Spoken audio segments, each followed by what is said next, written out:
দেখিস যেভাবে লাফাচ্ছিস এভাবে লাফালে তো চাঁদেই পৌঁছা যাবে নি। তাহলে ভালোই হবে নি, রকেট বাড়া বেঁচে যাবো রে।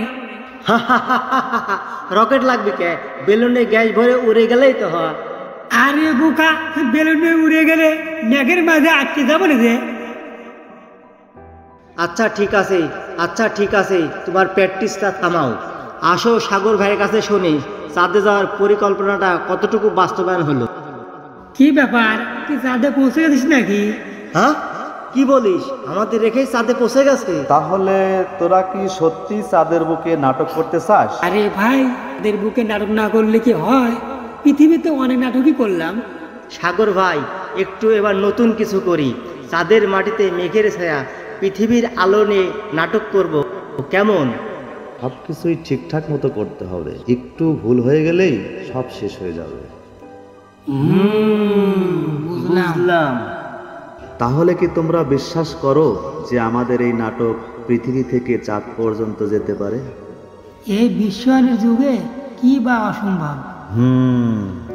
আমাদের নাটকের বিষয়বস্তু হবে পৃথিবী, মেঘ এবং চাঁদকে নিয়ে।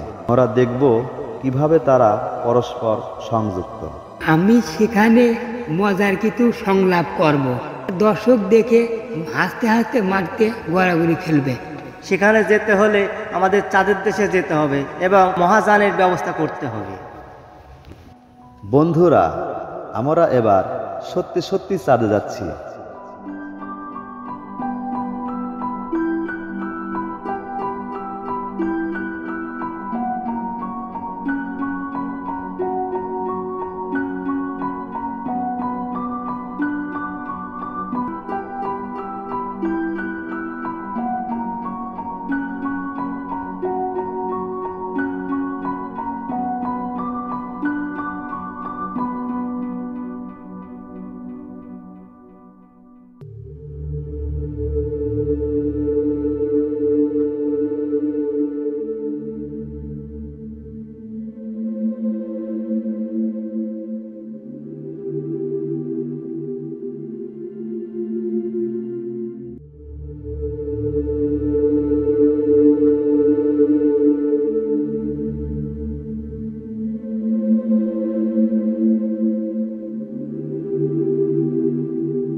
তা চাঁদে কি করবি?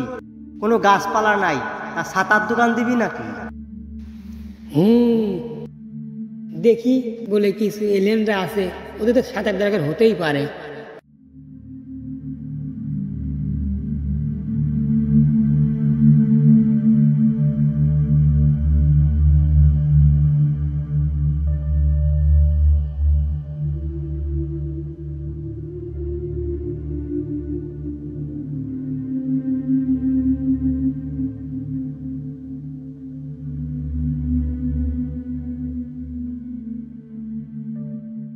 হ্যাঁ ভাই, চাঁদের মাটিতে পা ফেলার স্বপ্নটা আজ সত্যি হতে চলেছে। এটা সত্যি অসাধারণ। চাঁদের মাটি এত ঠান্ডা কেন? বিরোধী চাঁদ পৃথিবীর মতো এত গরম হওয়ার চিন্তা করে না।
চাঁদে এসেও আমরা শিখতে পারলাম যে আমাদের সম্পর্কটা কতটা গুরুত্বপূর্ণ।